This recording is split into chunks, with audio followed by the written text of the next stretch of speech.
Hello everyone, again welcome back to the channel being persistent. MCQs की series जो है legal aspect से related हम कंटिन्यू कर रहे थे। ओके, आपको एमसीक्यूज़ या फिर क्वेश्चंस का जो भी टाइप है वो भी समझ में आ जाएगा। तो सबसे पहले अगर आप चैनल पे नए हो तो लाइक एंड सब्सक्राइब ज़रूर कीजिए, जिससे आने वाले हर एक ऐसे यूज़फुल वीडियो की नोटिफिकेशन आपको मिलती रहेगी। ओके, तो जो एक्ट है निगोशिएबल इंस्ट्रूमेंट एक्ट 1881, ओके, तो इसके हिसाब से निगोशिएबल का मीनिंग क्या होता है। निगोशिएबल यानी ट्रांसफ़र करना एक पर्सन से दूसरे पर्सन को। ठीक है, मनी तो नहीं होता है।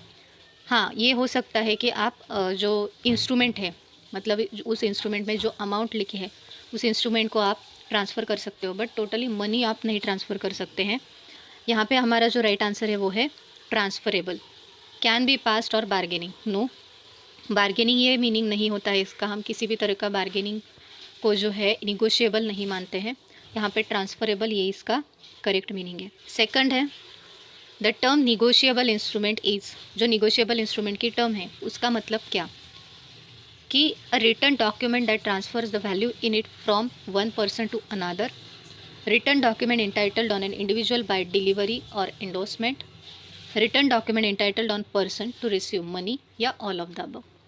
अभी आपको सबसे पहले तो निगोशिएबल इंस्ट्रूमेंट ये कंसेप्ट के बारे में क्लियर होना ज़रूरी है कि निगोशिएबल इंस्ट्रूमेंट यानी क्या।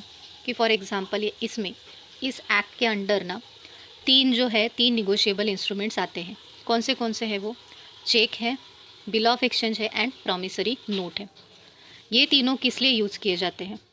तो हमें पता है कि जो बिजनेसमैन होते हैं बड़े बड़े, तो हम उन्हें हर बार कैश में कोई भी गुड्स हो, रॉ मटेरियल हो, परचेस करना पॉसिबल नहीं होता है।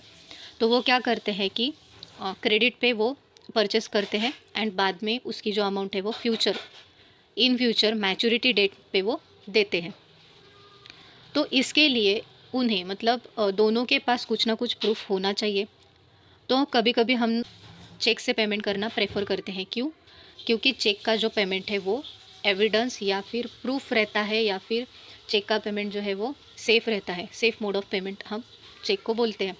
उसी तरह से दोनों जो बिजनेसमैन से इतने सारे बहुत ही ज़्यादा अमाउंट के जो ट्रांजैक्शंस होते हैं, बहुत ही लॉट ऑफ क्वांटिटी में, तो उसके लिए उनके पास उन्होंने जो भी परचेस एंड सेल किया है तो उसके लिए वो एक इंस्ट्रूमेंट यूज़ करते हैं। इंस्ट्रूमेंट यानी चेक की तरह होता है, मतलब चेक भी उसमें इंक्लूडेड है, जिसकी वजह से वो क्या कर पाए कि जो सामने वाला जो बायर है तो उसको पता चले कि मुझे इसका पेमेंट कौन सी डेट पे फ्यूचर में करना है। ओके, अगर उसने नहीं किया तो फिर जो सेलर है, रिक्वायर्ड पीरियड में बायर ने अगर पेमेंट नहीं किया तो सेलर जो है वो लीगली उससे वो पेमेंट निकलवा सकता है, या फिर कोर्ट में जाके उस पर क्लेम कर सकता है। ओके, सो ये इसका मेन पर्पज़ है कि निगोशिएबल इंस्ट्रूमेंट मोस्टली कमर्शियल या फिर ट्रेडिंग पर्पज़ के लिए यूज़ किया जाता है for the purpose of payment. Okay, so यहाँ पे ये रिटर्न डॉक्यूमेंट होता है, जहाँ पे जो ड्रॉवर है या सेलर हम बोलते हैं जिसको, वो बनाता है, वो उस पे अपनी साइन करता है। उस पे वो किसका नाम लिखता है? जो पेमेंट करने वाला है पर्सन, उसका नाम लिखता है। ठीक है, कितनी अमाउंट सामने वाले से आनी है वो अमाउंट वहाँ पे लिखी होती है।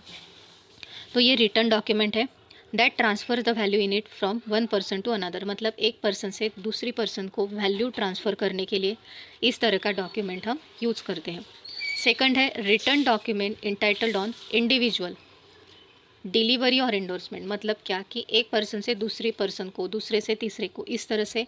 एंडोर्समेंट का मतलब क्या कि जो डॉक्यूमेंट है या जो इंस्ट्रूमेंट है वो एक से दूसरे को हम ट्रांसफ़र कर सकते हैं पेमेंट के लिए। येस, ये भी सही है। एंड तीसरा जो है कि ये रिटर्न डॉक्यूमेंट है जहाँ पे जो सेलर है, जो बना रहा है उस डॉक्यूमेंट को, तो वो रिसीव करने वाला है क्या? मनी। मनी ऐसे ही रिसीव करेगा? नहीं, उसने कुछ ना कुछ बायर को सेल किया है, उसके बदले में वो मनी रिसीव करेगा in the form of this instrument. I hope आपको ये आंसर जो अभी पता लग गया होगा कि इसका जो आंसर है वो है ऑल ऑफ दी अबाव। चलते हैं नेक्स्ट क्वेश्चन की तरफ। थर्ड क्वेश्चन है which of the following is not negotiable instrument. मैंने जैसे अभी बताया कि एक्ट के अंडर तीन ही इंस्ट्रूमेंट्स आते हैं। कौन से? Promissory note, cheque and bill of exchange. तो सबसे पहले यहाँ पे प्रॉमिसरी नोट ये आएगा, बिल ऑफ एक्सचेंज ये है, एंड चेक ये भी है। तो उन्होंने क्या पूछा है? नॉट। कौन सा नहीं है ये पूछा है। सो करेंसी नोट है जो बिल ऑफ जो निगोशिएबल इंस्ट्रूमेंट नहीं है। क्यों?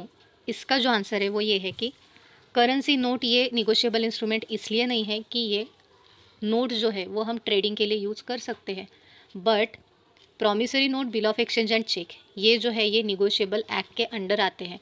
एंड करेंसी नोट जो है वो सेंट्रल बैंक यानी कि गवर्नमेंट गैजेट के थ्रू इशू किया जाता है। क्लियर है? मतलब कि ये जो निगोशिएबल इंस्ट्रूमेंट्स है ये ट्रांसफ़र किए जा सकते हैं, बट करेंसी नोट जो है वो ट्रांसफ़र नहीं की जा सकती है। सो इसलिए करेंसी नोट जो है वो निगोशिएबल इंस्ट्रूमेंट नहीं कहलाता है। ओके, हमारा आगे का जो क्वेश्चन है, यहाँ पे क्वेश्चन रिपीट हुआ है। करेंसी नोट इसका सही आंसर है। 5th question is in negotiable instruments act, negotiable instrument act 1881 के under bill of exchange is covered under which section. Bill of exchange को कौन से सेक्शन के अंडर, उसकी जो डेफिनेशन है या फिर उसके जो कंपोनेंट्स हैं, तो वो किसके सेक्शन के अंडर बताया है 1881 एक्ट के अंडर, तो वो है section number 5। Bill of exchange का सेक्शन जो है वो सेक्शन नंबर 5 है। ओके, उसके बाद the negotiable instrument act which is transferable from one party to another, मतलब एक पार्टी से दूसरे पार्टी की तरफ जब पर्टिकुलर निगोशिएबल इंस्ट्रूमेंट ट्रांसफ़र होता है बाय डिलीवरी और इंडोर्समेंट, तो वो कौन से सेक्शन के अंडर आता है? वो आता है सेक्शन 13। ठीक है, ये स्टैटिक पार्ट है, ये आपको ऐसे कैसे ही याद रखना होगा कि जो बिल ऑफ एक्सचेंज है उसकी डेफिनेशन सेक्शन 5 के अंडर बताई है, और जब भी निगोशिएबल इंस्ट्रूमेंट ट्रांसफरेबल होता है एक पर्सन से दूसरे पर्सन की तरफ डिलीवरी मोड से, तो वो हम बोलते हैं कि वो सेक्शन 13 के अंडर आता है। 7th question is according to negotiable instrument act promissory note, promissory note क्या होती है? बिल ऑफ एक्सचेंज क्या होता है पहले देखते हैं कि बिल ऑफ एक्सचेंज में 3 पार्टीज़ होती हैं। ओके, 3 पार्टीज़ यानी कि कौन? कि जो बिल ऑफ एक्सचेंज बनाएगा, बनाना यानी कि क्या, कि जो ड्रॉवर है, मतलब ड्रॉवर को हम सेलर भी बोल सकते हैं, कि जो अपने गुड्स जो है वो सेल कर रहा है, वो क्या करेगा, सामने वाले से पेमेंट लेने के लिए उसके नाम के ऊपर एक बिल बनाएगा। ओके, कि जिसमें क्या होगा, उस पर्टिकुलर प्रोडक्ट की वैल्यू, कितनी अमाउंट सामने वाले से लानी है वो। ओके, एंड वहाँ पे उसका खुद का सिग्नेचर होगा, उस पर मैच्योरिटी डेट होगी कि कब वो देने वाला है सामने वाला पर्सन। सो ड्रॉवर का कंसेप्ट आपको पता चला। उसके बाद होगा ड्रॉवी। ड्रॉवी यानी कि कौन, कि जो ड्रॉवर एंड पेई मतलब इसमें 3 पार्टीज होती है, जैसे कि मैंने अभी बताया, ड्रॉवर जो बिल बनाएगा, ड्रॉवी यानी जो बिल रिसीव करेगा, एंड पेई यानी कि कौन, कि जो बिल की जो वैल्यू है, बिल की जो अमाउंट है वो जिसको मिलेगी। ठीक है, अभी पेई एंड ड्रॉवर ये दोनों पर्सन एक भी हो सकते हैं। क्यों? क्योंकि दोनों मतलब कि जो पेमेंट है वो रिसीव करने वाले हैं। ठीक है, बट यहाँ पे जो है ड्रॉवर बोल सकता है कि ऑन बिहाफ ऑफ, मतलब ड्रॉवर के ऑन बिहाफ ऑफ में जो ड्रॉवी है, ड्रॉवी बैंक हो सकती है, तो बैंक क्या करेगी, बिल को रिसीव करेगी, एंड ड्रॉवर ने जिस पर्सन का नाम उस बिल पे लिखा है तो उसको वो पैसे दे देगी, यानी कि उसको हम क्या बोलेंगे, पे, के एक्चुअल वो पैसे किसके पास जाने वाले हैं। ओके, सो मनी, वो receives the money, that is known as payee. समझ में आपको कि बिल ऑफ एक्सचेंज जो कंसेप्ट है उसमें 3 पार्टीज होती हैं, एंड बिल जो है वो उसके बेसिस पे बायर क्या देता है, सेलर को पैसे देता है। उसी तरह मतलब यहाँ पे जो है एक मेन डिफरेंस है promissory note and bill of exchange में। एक मेन डिफरेंस क्या है कि बिल ऑफ एक्सचेंज जो है उसमें ड्रॉवर जो होता है तो वो क्या करता है, ऑर्डर देता है बैंक या फिर ड्रॉवी को। क्या ऑर्डर देता है, मतलब बिल ऑफ एक्सचेंज में ऑर्डर दी जाती है कि एज पर माई ऑर्डर आप क्या करो, इस पर्टिकुलर पर्सन को, मिस्टर ए को, मैंने जो आपको गुड सप्लाई किए हैं या सेल किए हैं उसके पैसे दे दो। ओके, तो इस तरह की ऑर्डर की जाती है बिल ऑफ एक्सचेंज में। एंड प्रॉमिसरी नोट में क्या होता है, यहाँ पे 2 ही पार्टीज़ होती है। कौन सी 2 पार्टीज़, एक तो मेकर या ड्रॉवर मतलब जो प्रॉमिसरी नोट बनाएगा, एंड दूसरा है पे मतलब जो उसके पैसे रिसीव करेगा। दोनों के बीच में डिफरेंस क्या है कि बिल ऑफ एक्सचेंज में भी ड्रॉवर है, पे भी है, तो डिफरेंस ये है कि प्रॉमिसरी नोट में क्या होता है, प्रॉमिस होता है, मतलब यहाँ पे 2 ही पार्टीज़ होने की वजह से जो ड्रॉवर है वो खुद ही क्या करता है, सामने वाले पेई को प्रॉमिस करता है, ठीक है, कि मैं इस पर्टिकुलर डेट को तुम्हारा जो पेमेंट है वो क्या करूँगा, दे दूँगा। प्रॉमिसरी नोट जो है वो प्रॉमिस होता है to pay certain sum of money at a specific date. And जो बिल ऑफ एक्सचेंज होता है उसमें ऑर्डर होती है कि एज पर माई ऑर्डर, या फिर मेरे ऑर्डर के हिसाब से आप क्या करो, इस पर्टिकुलर पर्सन को सर्टन सम ऑफ अमाउंट इस पर्टिकुलर डेट पे करो। ओके, सो यहाँ पे प्रॉमिस होता है, यहाँ पे ऑर्डर होती है। यही मेन डिफरेंस है promissory note and bill of exchange में। तो हमारा जो आंसर है वो क्या आएगा, देखते हैं। Document written and sign by the maker, ये तो हमें पता है कि ये मेकर ही साइन करेगा। Containing an unconditional undertaking, yes bill of exchange and promissory note दोनों में क्या होता है, अनकंडीशनल अंडरटेकिंग होती है। मतलब दोनों को एग्री किया जाता है कि येस पेमेंट जो है वो स्पेसिफिक डेट पे होने वाला है। उसके बाद to pay certain sum of money only to specific person और दी बियरर, मतलब जो पैसे है वो इधर उधर ना जाके वो डायरेक्टली जो पर्सन है उसी के पास जाएंगे, जिसको हम क्या बोलते हैं, पे ही बोलते हैं। ओके, मतलब बीच में ड्रॉई वगैरह कोई नहीं आएगा। सो येस हमारा जो आंसर है वो हमें मिल गया है, जो है all of the above. Okay, so ये तीनों जो सेंटेंसेस है वो प्रॉमिसरी नोट को डिफाइन करते हैं। हमारा 8th क्वेश्चन है, according which are involved in promissory notes. Promissory notes में कौन कौन पार्टी जो है वो इंक्लूड होती है। तो हमने देखा था यहाँ पे भी जब समझाया आपको, तो बिल ऑफ एक्सचेंज में 3 पार्टीज़ एंड प्रॉमिसरी नोट में 2 पार्टीज़ होती है। इसमें कौन होता है, एक तो मेकर जो प्रॉमिसरी नोट बनाएगा, एंड जो पे जो पैसे जो है वो रिसीव करेगा। तो 2 ही पार्टीज़ है इसमें। तो यहाँ पे हम अल्टीमेटली आंसर लगा सकते हैं मेकर एंड पे। बट यहाँ पे थोड़ा सा जो डी ऑप्शन है यहाँ पे हम ऐसे कर सकते हैं A and B, all of the above की जगह पे ए एंड बी आंसर हम यहाँ पे लगा सकते हैं। So our right answer is A and B, maker and payee. 9th question है, प्रॉमिसरी नोट प्रिपेयर्ड बाय, जो प्रॉमिसरी नोट है वो कौन प्रिपेयर करता है, मेकर आप बोल सकते हो। जो क्या करता है, प्रॉमिस करता है किसको, पे को। क्या प्रॉमिस करता है कि I promise you to pay certain sum of amount at this date. इस तरह का मैटर या इस तरह का स्टेटमेंट उस प्रॉमिसरी नोट में लिखा हुआ होता है। जो कौन प्रिपेयर करता है, क्रेडिटर। ओके, उसके बाद 10th क्वेश्चन है हमारा, when the payment is to be made on fix date. जब फिक्स डेट को पेमेंट होना होता है by means of bill of exchange, इस प्रकार के बिल को हम क्या बोलते हैं। फिक्स डेट यानी कि क्या हम बोल लेंगे यहाँ पे, एक specific period, particular period decide किया हुआ है ऑलरेडी।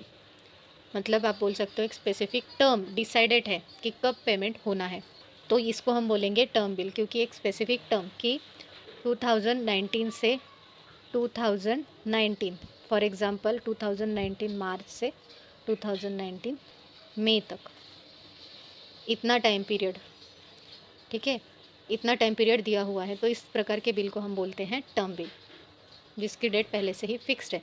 उसके बाद 11 क्वेश्चन है, the bill of exchange is prepared by.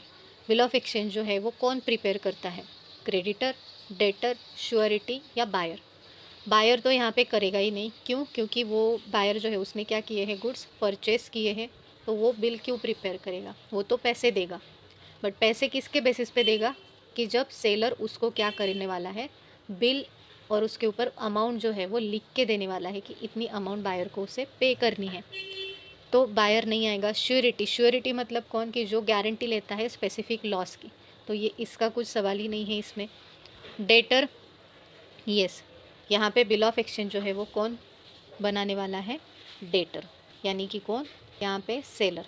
मतलब सेलर क्या करने वाला है, बिल ऑफ एक्सचेंज प्रिपेयर करने के बाद वो ड्रॉई के पास भेजने वाला है, और उसके बेसिस पे ड्रॉई मतलब बैंक जो है वो पेई को क्या करेगी, पेमेंट जो है वो दे देगी। मतलब बैंक क्या करेगी एक्चुअल में, कि बायर से पेमेंट रिसीव करके पेई को क्या करेगी, दे देगी।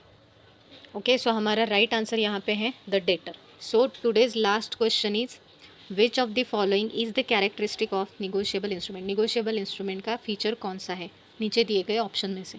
क्या वो फ्रीली ट्रांसफरेबल होता है, title of the holder must be free from all defects, title of the drawer must be free from all defects, या ऑल ऑफ द अबव।